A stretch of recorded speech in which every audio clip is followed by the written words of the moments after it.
Bienvenue au Talk. Nous sommes avec Stéphane Ravier ce matin qui vient d'être réélu au Sénat. Stéphane Ravier qui est sénateur Rassemblement National.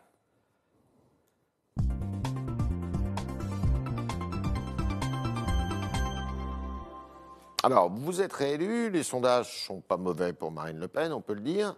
Et pourtant, on dit que votre parti est en petite forme sur le plan financier, ça on le sait, mais aussi qu'il y a des divisions, que c'est pas très clair, enfin que la ligne, vous la cherchez encore. Je crois qu'il y a beaucoup de partis politiques qui aimeraient avoir la petite forme que nous avons, effectivement.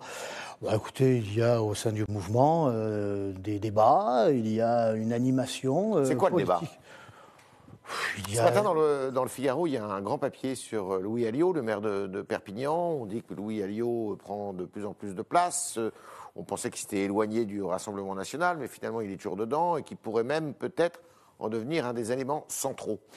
Il était déjà un élément central du mouvement, au point de ses capacités de travail et de rassemblement, sa personnalité ont fait qu'il a remporté cette belle ville de Perpignan. Ouais. À partir de là, il est logique qu'il fasse savoir au mouvement qu'il est disponible pour lui. Et quand on est disponible pour le Rassemblement National, on est disponible pour la France. Et lui et d'autres, parce que quand il y a une seule voix, une seule ligne, on nous accuse d'être monolithique, de ne pas avoir et donc, il y a de plusieurs sensibilité. lignes. Ben là, il y a autour de Marine Le Pen, mais avec Marine Le Pen, derrière Marine Le Pen, même à fois des personnalités qui s'expriment, et c'est une bonne chose. Alors, Louis Alliot, avec quelques autres, disent il ne faut surtout pas revenir à la retraite à 60 ans, il faut changer le discours sur le plan économique. C'est votre avis ?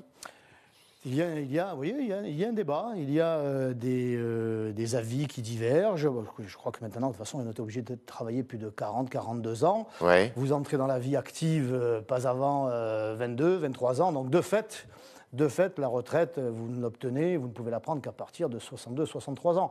Donc, il y a sans doute des équilibres. Il faut désocialiser le discours du Rassemblement National ? Socialiser. Désocialiser. C'est-à-dire que certains disent que finalement le discours du Rassemblement National sur le front économique est parfois tend à pencher un peu à gauche. Le Front National, c'est un organe vivant et il y a des idées qui s'expriment, il y a des analyses qui évoluent. Quel est votre sentiment, mais on ne doit vous pas s'arrêter sur cette retraite à 60 ou 62 ans ou 65 ans, pourquoi pas 70 aussi pendant qu'on y est. Parce que je dis ça parce qu'il y a d'autres voies. Il y a, avant d'en arriver à demander et à exiger des Français de nouveaux sacrifices, il y a peut-être aussi des réformes à faire, il y a peut-être de l'argent à aller trouver. Vous savez, vous avez déjà 45 milliards d'euros par an de fraude sociale, 100 milliards d'euros par an de fraude fiscale. Je ne parle même pas de la fraude migratoire qui atteint des sommets. Donc avant de demander obligatoirement, automatiquement des sacrifices aux Français, on pourrait peut-être un petit peu regarder de ce côté-là, et puis exiger de l'État qu'il soit un petit peu moins lourd sur le dos des entreprises. Moi, je suis pour soutenir les entreprises. Il faudrait que l'État descende du dos et qu'il sorte les mains des poches des entreprises, comme disait Ronald Reagan. D'accord. Vous-même, vos relations avec Marine Le Pen, on les disait un peu fraîches à un moment. Ça s'est amélioré ? Écoutez... non, il n'y a ni fraîche ni pas fraîche. Moi, avec Marine, ça passe toujours. On a du caractère tous les deux. Pourquoi elle vous a emmené voir... Pourquoi vous l'avez accompagné voir Gérald Darmanin, ministre de l'Intérieur, récemment, sur des problèmes de sécurité? Oui, c'est elle. Et de séparatisme. C'est elle qui m'a demandé effectivement de l'accompagner au ministère de l'Intérieur. Parce que j'ai une appétence, on va dire, pour ce sujet qui est un problème extrêmement grave, qui est celui de l'immigration, car en réalité le problème, il est là, la cause, l'origine du séparatisme, du militantisme islamiste, il vient de ce phénomène de la politique d'immigration massive. Et vous diriez aussi que c'est une des causes de l'insécurité ? Elle sait que je le vis au quotidien à Marseille depuis longtemps et que je le connais bien. Donc elle m'a demandé d'être le référent dans ce domaine du séparatisme islamiste, parce que... comme ça qu'il a été appelé. En réalité, ça va être la laïcité, sur la laïcité. Ne se borne pas à cette étape du séparatisme. Il veut imposer à tout le monde la charia, c'est ça le but. Nous sommes allés en discuter avec le ministre de l'Intérieur. Elle m'a demandé de l'accompagner et de suivre le dossier de près. Et est-ce que vous estimez que justement le dossier avance comme vous le souhaitez ? C'est-à-dire que le projet de loi qui est concocté par le gouvernement devrait répondre à certaines de vos aspirations? Écoutez, on pensait effectivement qu'il l'avançait, ne serait-ce qu'en désignant, comme l'a fait le président de la République, l'adversaire, l'ennemi, l'islamisme militant, l'islamisme séparatiste. Et puis, il a été pris de vertige devant tant de courage. Et il a déjà reculé. Il a déjà remplacé le mot séparatisme par laïcité. Oui. Donc déjà, on voit qu'un pas en avant, deux pas en arrière. Nous avons beaucoup discuté avec le ministre Darmanin qui a quelques propositions intéressantes, mais qui refuse d'aborder cette cause essentielle, même qu'est l'immigration. Il ne veut même pas en parler.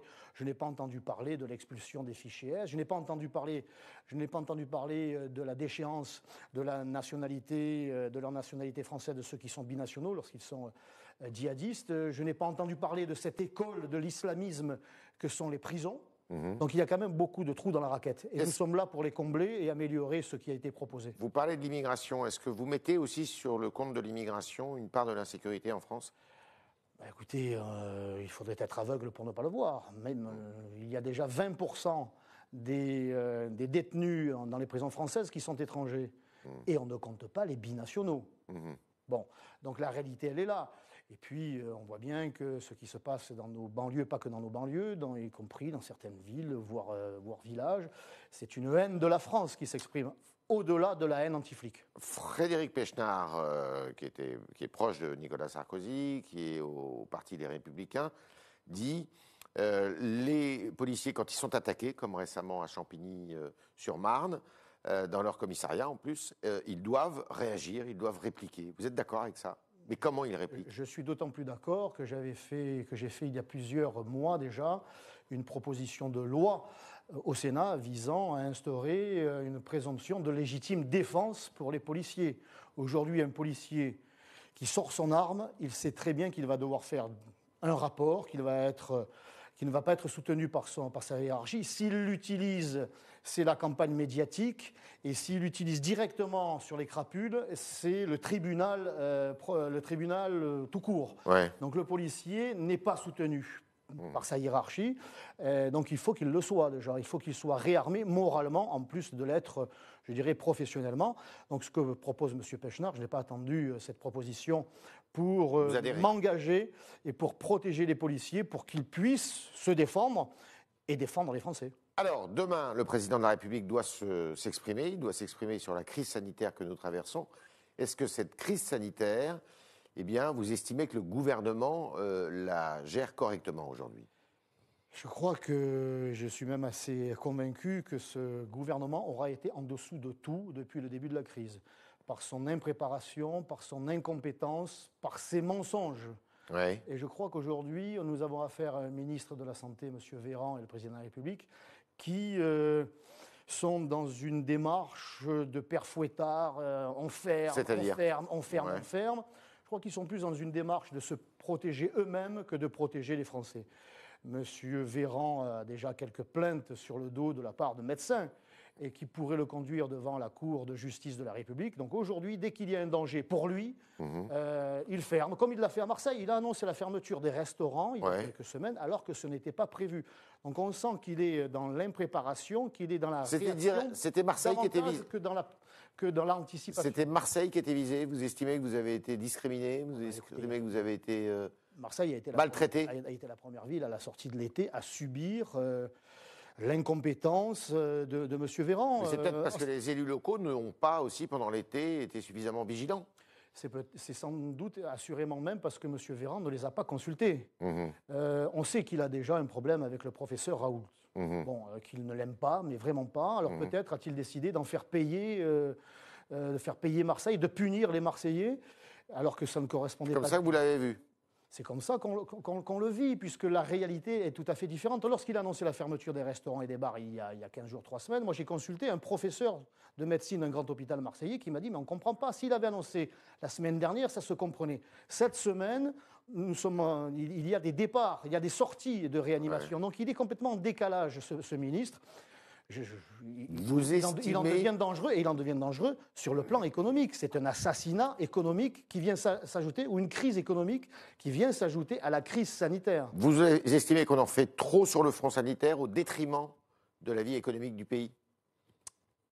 C'est ce qui se passe aujourd'hui. Je veux dire, les restaurateurs à Marseille, puis les cafetiers, ce sont des milliers d'emplois qui sont menacés. Moi, j'ai participé à leur rassemblement il y a quelques jours à Marseille.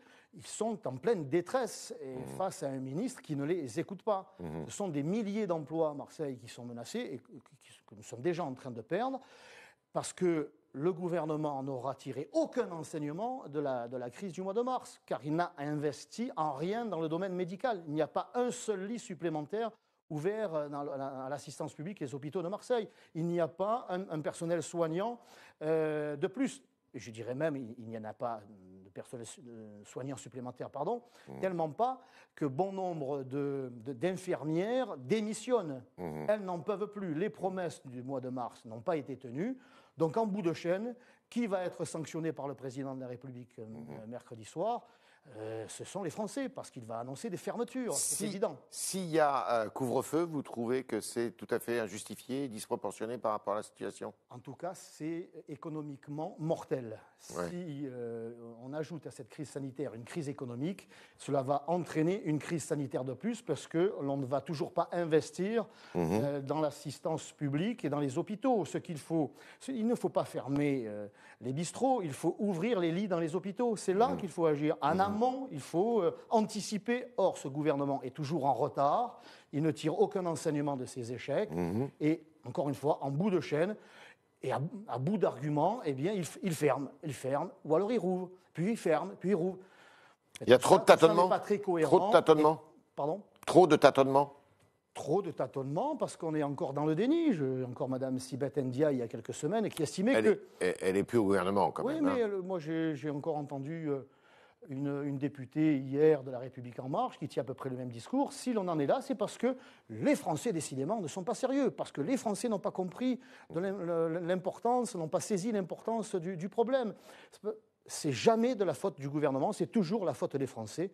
Non, les Français, et à Marseille en particulier, ils ont fait ce qu'il fallait faire, ils ont fait d'énormes sacrifices, ils portent les masques, les cafetiers, les restaurateurs s'organisent. Nous avons affaire à un gouvernement qui, lui, par contre, n'est jamais dans l'anticipation, n'est jamais dans la préparation et n'a rien investi en matière sanitaire. Il est temps que l'on vote dans ce pays pour faire savoir ce que l'on pense. Et j'invite d'ailleurs les Français à se réveiller et à se bouger et à aller dans les bureaux de vote le moment venu. Nous sommes avec Stéphane Ravier, sénateur Rassemblement National, et on continue avec Juliette Saint-Jean.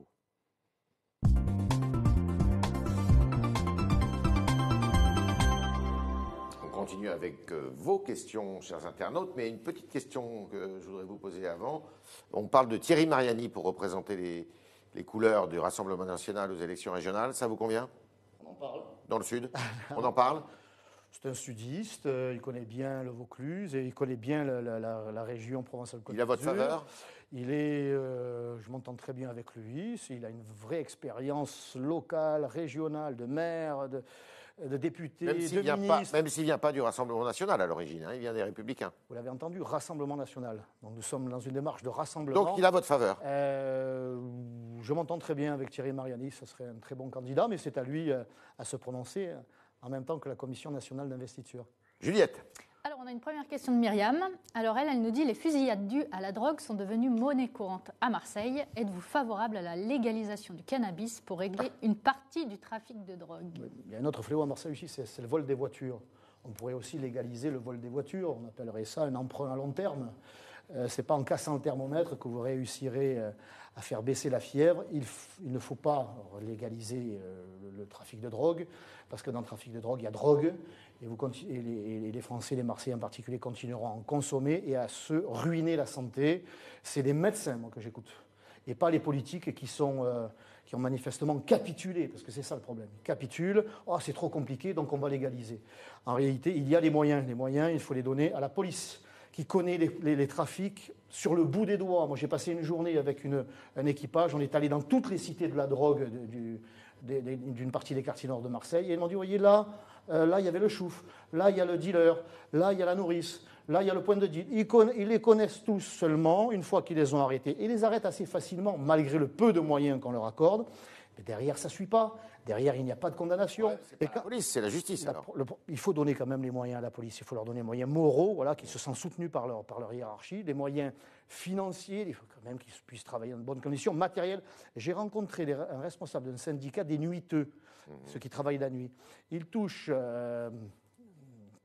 à l'heure, par rapport à leurs collègues de jour, une sorte de prime de 97 centimes. Alors que la nuit, c'est beaucoup plus difficile que le jour.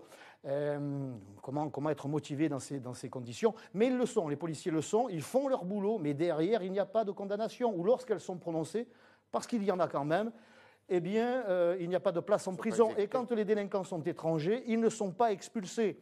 Donc il y a toute la chaîne coercitive, punitive, qui doit être vraiment mise en application, et vous verrez qu'à ce moment-là, eh bien, l'on pourra efficacement combattre ce trafic. Autre question. Alors justement, avec l'attaque du commissariat de Champigny, beaucoup veulent mettre l'armée dans les banlieues. Y êtes-vous favorable, demande Malik. L'armée, elle ne connaît pas le terrain, et puis une fois que vous avez mis l'armée, elle fait quoi? Parce que l'armée, elle ne fait pas de sommation, elle tire. Samia Ghali voulait l'armée dans les quartiers nord de Marseille. Oui, elle avait dit ça un jour, et le lendemain, elle en appelait quand même, mais ça n'a pas été retenu, ça. À une politique sociale plus développée, des logements sociaux, de l'emploi. Bon, vous chassez le socialisme, il revient au galop. On a retenu que ce qui faisait le buzz. La réalité, c'est que l'armée ne connaît pas le terrain, ne sait pas vers qui il faudrait se diriger. Donc j'en reviens à mon propos précédent. La police sait ce qu'il faut faire. Envers qui, où, comment, donnons les moyens à la police de faire son métier, donnons les moyens à la justice aussi de fonctionner, faisons en sorte qu'il y ait des prisons qui puissent accueillir ceux et celles qui auront été condamnés. Mettons les gens en prison, mais pas comme le propose M. Dupond-Moretti, qui, lorsqu'il se rend à la prison de Fresnes, est applaudi, non pas par les gardiens, mais par les détenus. Bon, tant qu'on aura un ministre aussi laxiste, évidemment, ça ne pourra pas s'améliorer. Donc il faut que la prison puisse aussi fonctionner. Et puis, je le répète, les trafiquants qui sont étrangers doivent être expulsés. Ceux qui sont binationaux, je serai assez favorable à ce que leur nationalité française leur soit retirée. C'est ce que font tous les pays du monde. Il n'y a qu'en France où l'idéologie de l'exclusionnisme, l'idéologie qui voudrait que ça soit finalement la police qui soit fautive. Il faut remettre, j'allais dire l'Église, le commissariat, le tribunal et la prison au milieu du village. Autre question. Alors justement, pour Sacha, le vrai problème à la délinquance, c'est le chômage des jeunes, avec un ascenseur social qui est en panne depuis bien longtemps. Que propose votre parti ?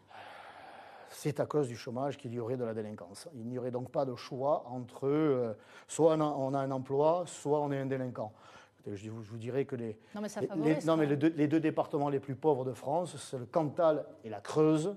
On n'entend pas dans ces départements, l'insécurité s'y développer. On n'entend pas que la police y soit caillassée, les gymnases incendiés. C'est peut-être, et assurément, c'est parce qu'il y a d'autres raisons. Alors, écoutez, puisque l'emploi doit être favorisé, soutenu en même temps que la sécurité est dans son domaine punitif, on doit agir, bien sûr, sur l'emploi. Madame Schiappa a proposé aux dealers des emplois en priorité. Il y avait déjà la préférence étrangère avec la discrimination dite positive. Et maintenant, il y a une préférence envers les délinquants. Voilà, vous êtes délinquant, eh bien, vous allez avoir un emploi en priorité, et même dans la fonction publique. C'est extraordinaire. Voilà, Madame Schiappa, moi c'est quelqu'un que j'aime beaucoup, parce qu'elle nous en sort une tous les jours. Vous n'approuvez pas ses propositions? Non, mais c'est complètement délirant. Formulé hier dans le Figaro. C'est la prime aux délinquants. Pendant que nos compatriotes, les jeunes en particulier, font des études, à la sortie de leurs études, cherchent un travail en vain et se donnent beaucoup de mal, Madame Schiappa est en train de leur dire, vous avez beaucoup étudié, écoutez, c'était pas nécessaire, il fallait faire chouf. Et là, à ce moment-là, vous avez un emploi. Une dernière question, Juliette. Alors, avec la dernière élection présidentielle, on a vu les faiblesses de Marine Le Pen. Ne faudrait-il pas plutôt un autre candidat, s'interroge Henri. On a vu les faiblesses de Marine Le Pen, lesquelles d'avoir annoncé devant les millions de téléspectateurs la politique qu'allait mettre en place Emmanuel Macron, c'est-à-dire une politique de chaos économique, de chaos social, de chaos sanitaire et de guerre civile. Parce que nous avait dit avec Marine Le Pen, ça sera la guerre civile. Vous voyez, c'est avec Emmanuel Macron qu'il y a la guerre civile. On est en état de guerre civile pour vous, là. Quand une quarantaine de jeunes gens s'entendent pour attaquer un commissariat au mortier, à la barre de fer, aux boules de pétanque. D'ailleurs, peut-être que le ministre Darmanin va interdire la vente de boules de pétanque, parce qu'il veut interdire la vente de mortiers. Quand on en est à... Et puis, ce n'était pas la première fois, et ce n'est pas qu'à Champigny. Bon, donc, nous sommes, de toute évidence, dans une situation pré-insurrectionnelle, pré-guerre civile, et Marine Le Pen l'avait prévu, ça. Hein. Marine Le Pen, on doit au moins lui rendre cet hommage. Moi, je crois que c'est la meilleure candidate. C'est la meilleure candidate car elle a su prévoir, elle a su analyser et elle a les solutions. Et elle aura la détermination de les appliquer. Merci Stéphane Ravier. C'est moi qui vous remercie. Merci, sénateur Rassemblement National des Bouches-du-Rhône. Merci de votre passage. Merci d'avoir répondu aux questions des internautes ce matin qui étaient posées par Juliette Saint-Jean. Et à demain, si vous le voulez bien.